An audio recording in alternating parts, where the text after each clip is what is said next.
ಚಾನಲಿಗೆ ಸ್ವಾಗತ. ಇವತ್ತು ನಾವು ಬೆಂಡೆಕಾಯಿಯದೊಂದು ಸಾಂಬಾರು ಮಾಡೋದು. ಸಾಂಬಾರು ಹೇಳಿದ ಕೂಡಲೇ ಎಲ್ಲರಿಗೂ ಯಾವುದೆಲ್ಲ ಮಸಾಲೆಗಳು ಅಂತ ಪಕ್ಕನೆ ತಲೆಗೆ ಬರ್ತದಲ್ಲ, ಅಂತಹ ಮಸಾಲೆಗಳಲ್ವೇ ಅಲ್ಲ ಇವತ್ತು ಹಾಕೋದು.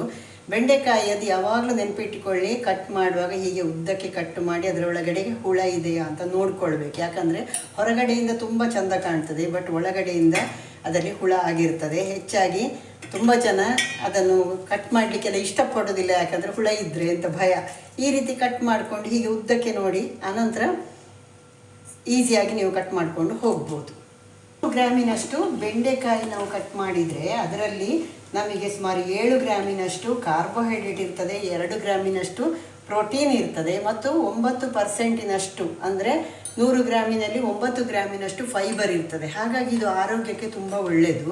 ಕಾನ್ಸ್ಟಿಪೇಷನ್ ಇದ್ದವರಿಗೆ, ಅನಂತರ ಶುಗರ್ ಹೈ ಇದ್ದವರಿಗೂ ಕೂಡ ಇದನ್ನು ಆರಾಮ್ಸೆ ಬಳಸ್ಬೋದು. ಇದು ಸ್ಟೋಕನ್ನು ಅಥವಾ ನಮ್ಮ ದೇಹಕ್ಕೆ ಬೇಕಾದಂತಹ ಎಲ್ಲ ಪೋಷಕಾಂಶಗಳನ್ನು, ನರಗಳ ಬೆಳವಣಿಗೆಗೆ ಬೇಕಾದ ಅಂಶಗಳನ್ನು ಎಲ್ಲ ಇದು ಕೊಡ್ತದೆ. ಅದರ ಜೊತೆಗೆ ಇದರಲ್ಲಿ calcium, copper, iron, manganese, magnesium ಇವುಗಳೆಲ್ಲವೂ ಕೂಡ ಇದೆ. ಹಾಗಾಗಿ ತುಂಬ ಹೆಚ್ಚು ಪ್ರಮಾಣದ ಪೋಷಕಾಂಶಗಳಿರುವಂತಹ ಒಂದು ಆಹಾರ ಇದು. ಈಗ ಇದನ್ನು ನಾನು ಸಾಂಬಾರು ಮಾಡಬೇಕಿದ್ರೆ ಇದಕ್ಕೆ ನಾನು ಬಹಳಷ್ಟು ಮಸಾಲೆಗಳನ್ನು ಏನು ಬಳಸೋದಿಲ್ಲ. ಹಾಗಾಗಿ ನಾನು ಇದನ್ನು ನಿಮಗೆ ತೋರಿಸ್ತಾ ಇರೋದು. ಆದರೆ ನೆನಪಿಟ್ಟುಕೊಳ್ಳಿ, ಈ ತುಂಬ ಶೀತ ಇರೋದು, ಸೈನಸ್ ಪ್ರಾಬ್ಲಮ್ ಎಲ್ಲ ಬೇಗ ಶೀತ ಆಗುವಂಥವರೆಲ್ಲ ಇರ್ತಾರಲ್ಲ, ಅಂಥವರಿಗೆ ಇದು ಒಳ್ಳೆಯದಲ್ಲ ಅಂತ ಹೇಳ್ತಾರೆ. ಅದರ ಜೊತೆಗೆ ಮೂತ್ರಪಿಂಡದ ಹರಳುಗಳಾಗುವಂಥದ್ದು ಪ್ರಾಬ್ಲಮ್ ಇದ್ದವರು, ಲಿವರ್ ಪ್ರಾಬ್ಲಮ್ ಇದ್ದವರಿಗೆ ಇದು ಅಷ್ಟು ಒಳ್ಳೆಯದಲ್ಲ ಅಂತ ಹೇಳ್ತಾರೆ ಬೆಂಡೆಕಾಯಿದು. ಆದರೆ ಒಂದೊಂದು ಸತಿ ಟೇಸ್ಟಿಗೆ ಖಂಡಿತ ತಿನ್ಬೋದು. ಬೆಂಡೆಕಾಯಿದು ಯಾವ ಐಟಮ್ ಮಾಡಿದರೂ ಕೂಡ ತುಂಬ ಚೆನ್ನಾಗಿರ್ತದೆ, ಎಲ್ಲರೂ ಇಷ್ಟಪಡ್ತಾರಲ್ಲ. ಹಾಗಾಗಿ ನಾನೀಗ ಇವತ್ತು ಸುಲಭವಾಗಿ ಮಾಡುವಂತಹ ಒಂದು ಸಾಂಬಾರನ್ನು ಹೇಳ್ಕೊಡ್ತೇನೆ. ಇದು ನೀವು ಸ್ವಲ್ಪ ದಪ್ಪ ಮಾಡಿಕೊಂಡ್ರೆ ನೀವು ಚಪಾತಿಗೆಲ್ಲವೂ ಬಳಸ್ಬೋದು, ಇಲ್ಲಾಂದರೆ ಅನ್ನಕ್ಕೆ ತುಂಬ ಚೆನ್ನಾಗಿರ್ತದೆ. ಇದು ತುಂಬ ಜನ ಏನು ಹೇಳ್ತಾರಂದರೆ ಕುಕ್ಕರಲ್ಲಿ ಬೆಂಡೆಕಾಯಿ ಬೇಯಿಸಿದರೆ ಅದು ಜಾಸ್ತಿ ಬೆಂದು ಹೋಗ್ತದೆ ಅಂತ. ಖಂಡಿತವಾಗಿ ಹಾಗೇನಿಲ್ಲ. 1 ವಿಸಿಲ್ ಹಾಕಿದರೆ ಆಯಿತು. ನಾನೀಗ ಬೆಂಡೆಕಾಯಿ ಬೇಯಲಿಕ್ಕೆ ಇಡ್ತಾ ಇದ್ದೇನೆ, ಕುಕ್ಕರಲ್ಲೇ ಇಡ್ತಾ ಇದ್ದೇನೆ.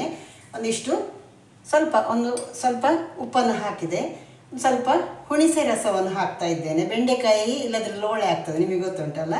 ಇಷ್ಟು ಹುಣಿಸೆ ರಸವನ್ನು ಹಾಕಿದೆ. ಸ್ವಲ್ಪ ನೀರಾಗೆ ಇದೆ, ಅದು ತೊಂದರೆ ಇಲ್ಲ. ಒಂದು ಸ್ವಲ್ಪ ಅದಕ್ಕೆ ನೀರನ್ನು ಸೇರಿಸ್ಕೊಳ್ತೇನೆ. ಇದು ಬೇಯಲಿಕ್ಕೆ ಹೆಚ್ಚು ನೀರಿನ ಅವಶ್ಯಕತೆ ಇಲ್ಲ. ಒಂದು ಸ್ವಲ್ಪ ನೀರು ಸೇರಿಸ್ಕೊಂಡೆ. ಈಗ ಇದಕ್ಕೀಗ ಮುಚ್ಚಳ ಹಾಕಿ ಬೇಯಿಸಿಕೊಳ್ಳೋದು. ಆನಂತರ ಉಳಿದಂತಹ ಮಸಾಲೆಗಳನ್ನು ಹಾಕ್ಕೊಳ್ಳೋದು. ಮಸಾಲೆ ಅಂದರೆ ಬರೀ ಉದ್ದಿನ ಬೇಳೆ ಮತ್ತು ಮೆಣಸು ಮಾತ್ರ ನಾನು ಹುರಿದು ಹಾಕೋದು ಇದಕ್ಕೆ. ಈಗ ನಾನು ಉಪ್ಪು ಮತ್ತು ಹುಣಿಸೆ ರಸ ಮಾತ್ರ ಹಾಕಿದ್ದು. ಈಗ ಇದನ್ನು ಒಂದೇ ಒಂದು ವಿಸಿಲ್ ಆಗುವ ತನಕ ಇಡುವಂಥದ್ದು. ಓಕೆ, ನೋಡಿ ಕರೆಕ್ಟಾಗಿ 1 ವಿಸಿಲ್ ಆದ ಕೂಡಲೇ ಆಫ್ ಮಾಡಿದ್ದೇನೆ. ನೋಡಿ ಎಷ್ಟು ಸರಿ ಬೆಂದಿದೆ. ನಿಮಗೆ ಸ್ವಲ್ಪ ಗ್ರೀನ್ ಕಾಣ್ಬೋದು, ಆದರೆ ಅದು ಸರಿಯಾಗಿ ಬೆಂದಿರ್ತದೆ. ನೀವೇನು ಟೆನ್ಷನ್ ಮಾಡೋದು ಬೇಡ, ಬೇಯಲಿಲ್ವ ಏನಂತ ಆಲೋಚನೆ ಮಾಡೋದು ಬೇಡ, ಅದು ಬೆಂದಿರ್ತದೆ. ಓಕೆ, 1 ವಿಸಿಲ್ ಆದ ಕೂಡಲೇ ನೀವು ಸ್ಟವ್ ಆಫ್ ಮಾಡಿ ತಣ್ಣದ ಕೂಡಲೇ ತೆಗೆದು ನೋಡಿದರೆ ಈ ರೀತಿ ಬೆಂದಿರ್ತದೆ. ಈಗ ಇದಕ್ಕೆ ನಾನು ಮಸಾಲೆ ರೆಡಿ ಮಾಡ್ತೇನೆ. ಸ್ಟವ್ ಆನ್ ಮಾಡಿದ್ದೇನೆ. ನೋಡಿ, ನಾನು ಹಾಕುವಂತಹ ಸಾಮಗ್ರಿ ಯಾವುದೆಲ್ಲ ಅಂತ ನೋಡ್ಕೊಳ್ಳಿ. ಬರೀ ಉದ್ದಿನ ಬೇಳೆ ಹಾಕ್ತೇನೆ. ನೋಡಿ, 1 ಸ್ಪೂನಿನಷ್ಟು, ಇಷ್ಟು 1 ಸ್ಪೂನಿನಲ್ಲಿ ನಾನು ಇಷ್ಟು ಉದ್ದಿನ ಬೇಳೆ ತಗೊಂಡಿದ್ದೇನೆ. ಉದ್ದಿನ ಬೇಳೆ ಹಾಕಿದೆ. ಆಮೇಲೆ ಅದಕ್ಕೆ 1 ಸ್ಪೂನಿನಷ್ಟು ಎಣ್ಣೆಯನ್ನು ಹಾಕ್ತೇನೆ.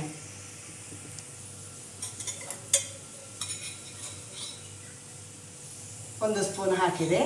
ಇನ್ನೊಂದು ಸ್ಪೂನ್, 2 ಸ್ಪೂನಿನಷ್ಟು ಎಣ್ಣೆ ಹಾಕಿದೆ. ಬೇಕಿದ್ರೆ ಇನ್ನು ನಿಮಗೆ ಬೇಕು ಅಂತ ಇದ್ದರೆ ಮತ್ತೊಂದು ಸ್ವಲ್ಪ ಹಾಕ್ಕೊಳ್ಬೋದು, ಅವಶ್ಯಕತೆ ಏನಿಲ್ಲ. ಓಕೆ, ಈಗ ಇದು ಬಿಸಿ, ಇದೊಂದು ಸ್ವಲ್ಪ ಕೆಂಪು ಬಣ್ಣಕ್ಕೆ ಬರಬೇಕು. ಕೆಂಪು ಬಣ್ಣಕ್ಕೆ ಬಂದ ತಕ್ಷಣ ನಾನು 2 ಮೆಣಸನ್ನು ಕಟ್ ಮಾಡಿ ಹಾಕ್ತೇನೆ. ನಿಮಗೆ ಖಾರ ಜಾಸ್ತಿ ಬೇಕು ಅಂತ ಇದ್ದರೆ ಹಾಕ್ಕೊಳ್ಬೋದು, ತೊಂದರೆ ಏನಿಲ್ಲ. ಅಂದರೆ ಇದು ಸ್ವಲ್ಪ ಖಾರ ಇದೆ ಮೆಣಸು, ಮತ್ತು ನಮಗೆ ಇಬ್ಬರಿಗೆ ಮಾಡುವ ಕಾರಣ ನನಗೆ ಸಾಕಾಗ್ತದೆ.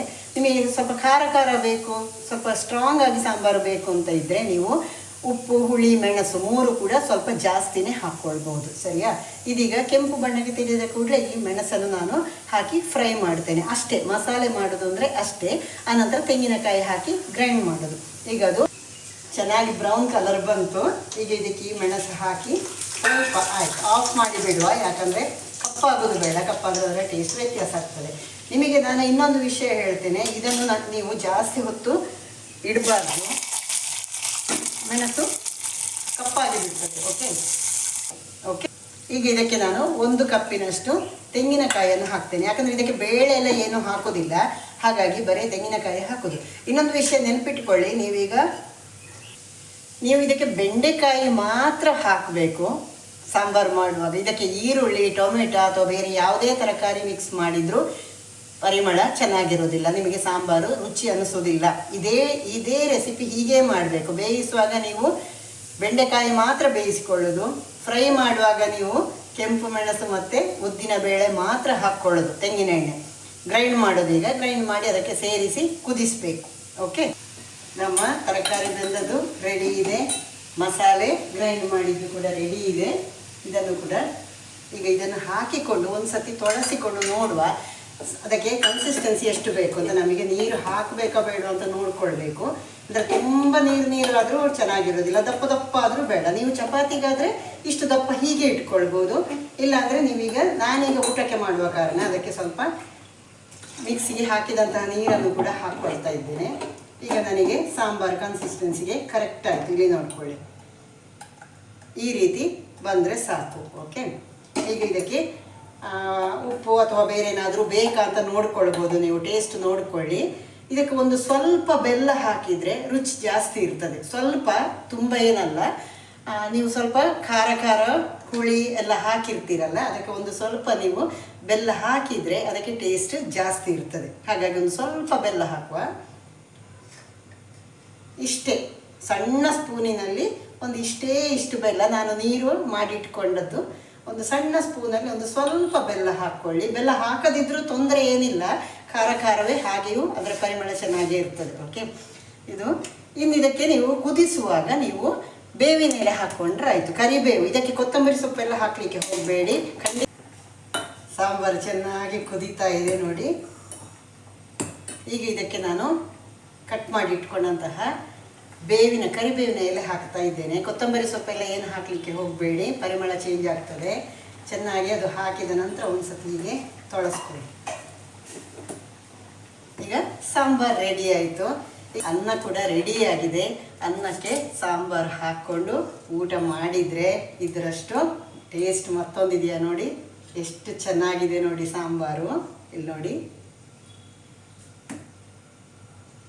ಸೂಪರಾಗಿ ಊಟಕ್ಕೆ ರೆಡಿಯಾಗಿದೆ. ಬರ್ಬೋದು ಊಟಕ್ಕೆ.